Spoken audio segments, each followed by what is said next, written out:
Bri Seeley, so good to have you back in podcast conversation modes, this time for a very specific reason, your podcast and the work you've been doing. Congratulations on all the work you've been doing for all these years. Let's talk about specifically what has changed for you since the world changed in COVID, and how is the podcast playing a role in all that? Yeah, I'm currently going through a big rebrand, and it's named the same thing as it is my podcast. And kind of what I've been doing to market it is interviewing the speakers through the podcast to then leverage that impact with their audiences to get more visibility and views for the event. And then it's also inspired me to start a nonprofit. And it is literally spun my entire business in an entirely new direction. And I launched this podcast April of 2020. So it was 2 weeks after the world shut down, basically. And it's kind of, the topic of it is timely. The timing of it was perfect. And it really, truly, my podcast has spun my life and business in a completely different direction. First of all, congratulations. Let's kind of start with your podcast journey. How did you get into it? What was the first one like? And ladies and gentlemen, briseeley.com is where you go to find all the cool stuff she's up to. So Bri, what's your podcasting journey been like? Yeah, I started my first podcast in 2016 and was actually with a business partner as part of a different business that we co-owned and joint owned. And what we would do is it was an interview-based show. Sometimes it was just the two of us, but sometimes it was the two of us interviewing another person. She and I ended up shutting our business down, going separate ways, ending our friendship. But what that experience gave to me was just the know-how of doing a podcast and the understanding that I had enough to say on a podcast every single week, and being able to have different conversations and even solo episodes and all that stuff. And so I went from that one to launching another podcast aligned with my book launch in end of 2017. And then that spun into a different podcast that was called But How, because that's the question I get the most from entrepreneurs. Still today, I did a webinar. Someone was like, but how do I do that? And I'm like, oh, that question, it just plagues me. And then that one I shut down and I paused my podcasting journey for a little bit just because it got to be a lot. That was a solo podcast and it just got to be a lot to keep up with. And then this one was born out of a conversation I had with a past client. And it initially was called the Success Diaries. And then it got rebranded last year into Success Becomes Me. And so who knows if this will be the final branding. I'm not fully clear on all that yet, but I'm just taking it kind of one step at a time because the truth is I've been an entrepreneur since 2007. My first business was in fashion design and I had my own fashion label for 8 years. And the one thing I know about entrepreneurship is that change is the only constant. Fascinating. I mean, it's good to always be in that position where you can adapt and move and change and, be responsive. Some people see it from a different perspective. And we've kind of also got to be in this position where we can hear the other person's perspective so that we can genuinely foster the right conversation around this change we want to create. Because you mentioned change being the only constant. I'd love you to talk about that. I'd love you to talk about how that has evolved for you as well, and what is the message you want to get out? Yeah, I mean, initially when I started this business in 2015, I knew that I wanted to serve women, and I kind of went with that. I wasn't necessarily just serving entrepreneurs, but what's interesting is the unfolding of it. And one thing that I teach people a lot and have done in my own journey as well is just kind of finding that through line and really finding that why, and not only my why, but also my customers' why. Each of those women had a very specific vision to do a very specific thing. And that doesn't mean that should be your vision, but let's get into your vision. Let's figure out why you're here and let's help you make a lot of money with it, because women are historically underfunded. Our businesses historically make significantly less money. You add on things like Black women-owned businesses only get 0.5% of funding, right? So that's kind of where my mission has stemmed from, is giving resources, opportunities, a voice, the power from within for historically kind of underrepresented, underserved communities to be able to go out and do big things and not be hindered by the restrictions of the past. Because really, there's no gatekeepers anymore. And most of the gatekeepers that almost all of us are facing right now are within ourselves. So it's helping women get over those things so that they can go out and do what they're here to do. Yeah. But I think when it comes to certain, like when you talk about gatekeepers, the gatekeepers do come into question when you're kind of looking for funding from a different source that you can't necessarily control. So I feel like there's this really interesting entrepreneurship dilemma where entrepreneurs now are just looking for funding versus looking for value exchange and looking for a market. And I wonder how much of that plays into the creation of new businesses in the new entrepreneurship world, because a lot of us are just seeing social media, for example, as a vision board. And a lot that's on social media is just the highlight reel. It's not necessarily the full picture. So I wonder, how does that play into the voice that you give? Like there's all these different perspectives, and how do you balance that in conversation? I try to be just really transparent with entrepreneurs, and I actually highly discourage women from going after funding from the get go. I have a lot of new entrepreneurs come to me and then they're like, well, I can't get started yet because I don't have funding. And my perspective is always, okay, but how can you get started today? Right? Even if it's with a minimum viable product, even if it's with one revenue stream, even if it's not the revenue stream, like how can you get started?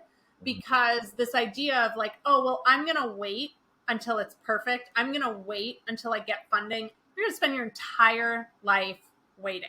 So as women, as minorities, as like, that's likely not going to be our story for at least a little while longer. And so I like to bring to the conversation, what is the way that we can get started in a small way that's going to help you build so that you can then inevitably go for that funding. Then the other thing I'll say too is that a lot of new entrepreneurs who do get funding, I just worked with a woman.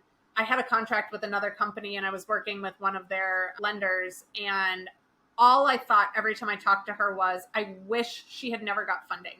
And not because I wish her ill, but because she has no idea what she's doing. And instead of having a minimum viable product, she went out and built this big thing that she now does not have customers for. She does not know how to market. She is not making the money she needs to make to pay back the loan. And it breaks my heart. And so I really discourage women, especially new entrepreneurs, from going out and getting funding immediately, because the likelihood of them using it on the things they need to grow their business is slim to none. Yeah. So I like to start at the very basics, get going, get something out there, get money coming in, get some metrics, get some data, and then let's talk about the next step.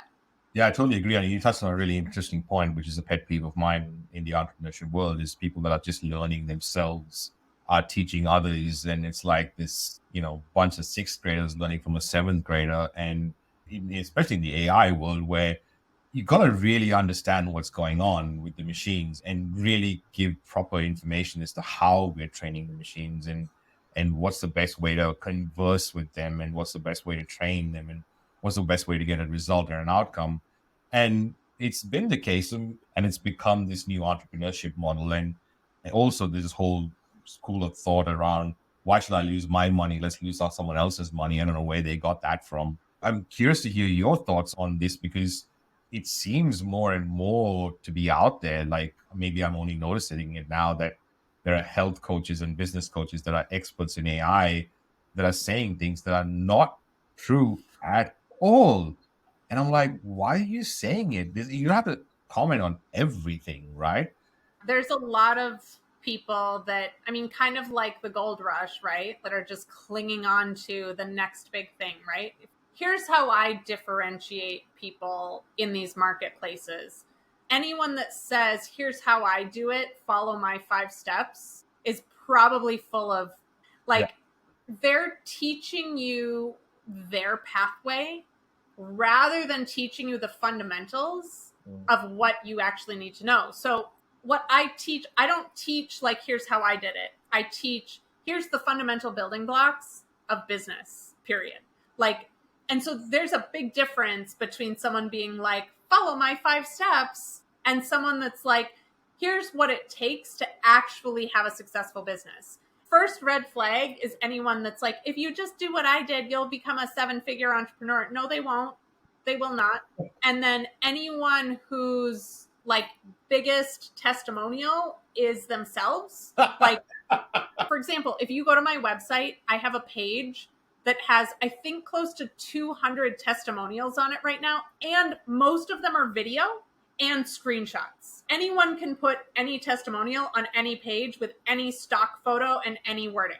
Anyone can. So if you don't know where those testimonials are coming from, vet the people that you're hiring. And so look out for, here's how I did it. Don't hire those people. And look out for anyone whose biggest testimonial is themselves, or even testimonials that are just photos and text, because those can very easily be made up. I love those distinctions because I never thought of them, but when you say them, they're like, yeah, of course, that's so true and so transparent when someone says that, because you see these people, and I see these people a lot, especially when you are at events and they have this massive following and they're saying, exactly to your point, here's my steps, but their business acumen is not there. You can tell that anything that differs from that line is just not part of the equation. And you're like, well, what if someone doesn't want to launch in a 7-day formula or whatever you're using right now, whatever, right? So I find that fascinating. I love that you bring a voice to that. Let's focus on the podcast because we could go down this path. What do you do before you start recording? And then I want to talk about what you do during and then after. But let's focus on the first initial part first. Like, how do you kind of ideate that I want this person on? And then what do you do before you hit record? A lot of the podcast guests I've had, I have, being an entrepreneur since 2007, I have a lot of relationships and I've met a lot of people. So I would say the majority of my podcast episodes are people that either I have an already established relationship with, or we've at least had some sort of conversation. 99% of my podcast episodes are by invitation. So what I do leading up to a podcast episode is I build relationships with people. I get to understand them and know who they are. And if I feel compelled, if I feel inspired, then I will extend an invitation.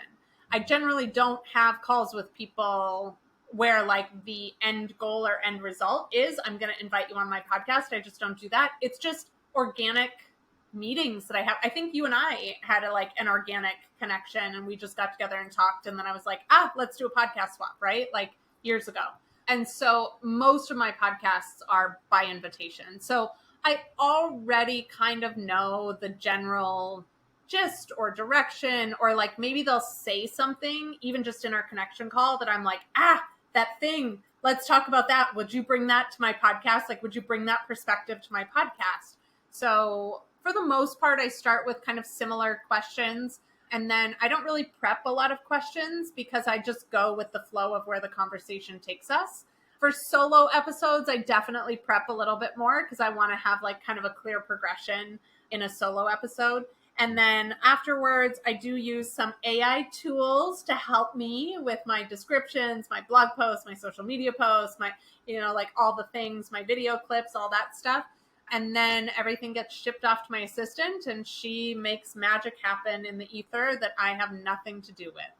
Sounds like a dream. I mean, that's every podcaster's dream, right? Just have the conversation and let everything else be done. I'm curious to hear, you mentioned AI with that tonality. What kind of AI tools do you use, and how has it shortened the process or lengthened the process, or what has it done to change what you've been doing before?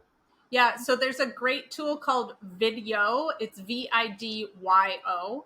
And basically what you do is you upload the video into it, and it spits out like 10, sometimes 15 less than 1 minute clips that then you can add subtitles to. You can change the colors, you can add a progress bar, you can make it split screen so that both images are in there. You can like play all sorts of ways with it. that's been invaluable, because having to sift through a 30-minute episode to identify the clips and then put it into a clipping software to then crop the clips and then export them and then save them. And like, it saves me so much time. Now, not saying I just did one yesterday. I'm not saying that it pops out the perfect clips. You still have to review them, change the timestamp, like do some things. But for the most part, it's a great place to start, so that you're not just going in blind, having to like do it from scratch. The other one I use a lot is called CapShow. And that one is you upload the audio into their portal, and it is a specific to podcasting tool that creates the title, multiple titles for you to choose from, description, social media posts, TikTok scripts, LinkedIn articles, blog posts, emails, like all sorts of stuff, and then creating the content around it. And then for my solo episodes, I use writeflow.ai, which really helps. I'll put in like, hey, I want to do a podcast episode about this topic, and like, kind of, here's the 3 bullet points, and it will help me kind of like flesh out some ideas. And I don't use the script as is, but it helps, again, give me that kind of like jumping off point to be like, oh, I can dive into this, or I can talk about that, or that's a really good point it made, or whatever. So depending on the episode, like 3 different tools I use. Yeah. So when you're using Rightful in particular, like what kind of menu item are you using? What's the one that stands out that delivers results for you? It's either the write me a podcast script or the write me an overview. Sometimes I'll actually even do the questions for a podcast. There was one I did where I generated a list of questions based on what I wanted to talk about. And then instead of, because I wasn't interviewing anyone, I just walked through for myself. I didn't ask myself the questions, but I was like, okay, now we're going to talk about this, right? And so I used it to kind of help me. But there's a few podcast prompts in there that I use that have been really helpful. Amazing. So, okay. So now that you've got your podcast done, recorded, and all your assets are ready, like you have your reels and images and articles and show notes and everything is done, what is your process then? And how are you getting new listeners or new consumers to the podcast? So right now, a lot of what we've been doing, like I said, is featuring the speakers for our upcoming event. And so all of that gets shipped off to them to be added to their social media things. We did start writing LinkedIn articles this year, which has been really helpful. We do an SEO blog for every single one of them, which has been really helpful. And I've been SEOing a portion of my website towards like success podcasts to be helping with that as well. And then obviously posting on all of the socials, like putting stuff everywhere. I have like a template that we use that gets filled in with all of the AI stuff. And then my assistant basically takes it all and copies and pastes everything into all the different platforms on the different days. We have 2 LinkedIn posts and a LinkedIn article that go out. We have 1 Instagram post, 2 Facebook posts. It goes up in my private community of individuals.